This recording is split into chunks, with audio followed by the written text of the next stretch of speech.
Rome, an empire that lasted for more than 1,000 years. It began as a small village on the banks of the Tiber River and grew into the most powerful civilization the world had ever seen. From the might of Julius Caesar to the grandeur of the Colosseum, to the moment the eternal city itself was sacked, Rome's story is one of ambition, brilliance, and inevitable collapse. This is the rise and fall of the Roman Empire. Legend says Rome was founded by twin brothers, Romulus and Remus, raised by a wolf. When the brothers quarreled over who would rule their new city, Romulus struck Remus down, and Rome was born in blood. But behind the myth lies geography. The Tiber River provided fertile soil, fresh water, and easy access to the sea. Surrounded by hills, the early settlers were protected yet positioned to expand. By the 8th century BC, this small cluster of huts began to grow. Rome's destiny was not written in the stars. It was carved into the very land beneath their feet. Around 509 BC, Rome threw off its kings and created something revolutionary, the Roman Republic. Power was shared between consuls, guided by a senate and balanced by laws. This system gave Rome resilience and ambition. But Rome was never content to stay small. First, it conquered the Italian peninsula. Then it faced its greatest rival, Carthage. In a series of wars known as the Punic Wars, Rome fought for control of the Mediterranean. The Carthaginian general Hannibal crossed the Alps with war elephants, striking fear into the heart of Italy. Yet even Hannibal could not break Rome. The Republic emerged bloodied, but stronger. Victory meant more land, more slaves, and more wealth. Rome had become a superpower. But with wealth came corruption. Senators squabbled, generals turned armies into private tools, and the Republic began to fracture. Enter Julius Caesar, a brilliant general, adored by his soldiers and beloved by the people. When ordered to disband his army, Caesar instead crossed the Rubicon River, an act of war against the Senate itself. Civil war tore Rome apart. Caesar emerged victorious and declared himself dictator for life. But power breeds envy. On the Ides of March, 44 BC, Caesar was stabbed to death by his own senators. They believed they were saving the Republic. In truth, they had destroyed it. In the chaos that followed Caesar's death, his adopted heir Octavian rose to power.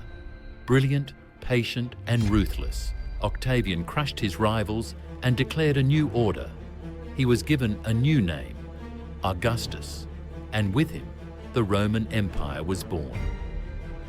Under Augustus, Rome entered its golden age, the Pax Romana, 2 centuries of relative peace.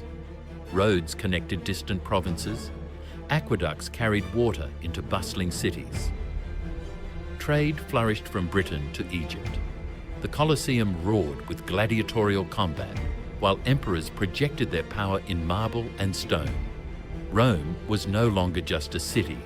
It was the center of the known world. But nothing lasts forever. In the 3rd century, crisis struck. The empire's economy collapsed under inflation and overtaxation. Plagues ravaged its population. Barbarians pressed hard against its borders. In just 50 years, more than 20 emperors rose and fell, most killed by rivals or their own guards. Then came Constantine the Great. He reunited the empire briefly and made a radical decision. Christianity would be legalized. The faith spread rapidly, changing Rome's identity forever.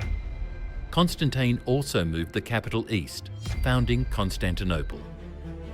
While the Eastern Empire grew strong, the western half grew weaker. Rome was divided, not just geographically, but spiritually and politically. In 410 AD, the unthinkable happened. The Visigoths, led by Alaric, sacked the city of Rome. For the first time in 800 years, Rome was breached. More invasions followed: Vandals, Huns, Ostrogoths. Each left the Western Empire weaker. By 476 AD, the last emperor of the West, ironically named Romulus Augustulus, was deposed by a barbarian general. The Western Roman Empire was no more. The Eternal City had fallen, but Rome never truly vanished. The Eastern Empire, Byzantium, would endure for another 1,000 years. Roman law shaped European justice. Latin evolved into Spanish, French, Italian, Portuguese, and Romanian. Christianity, once persecuted, became Rome's greatest legacy, spreading across continents.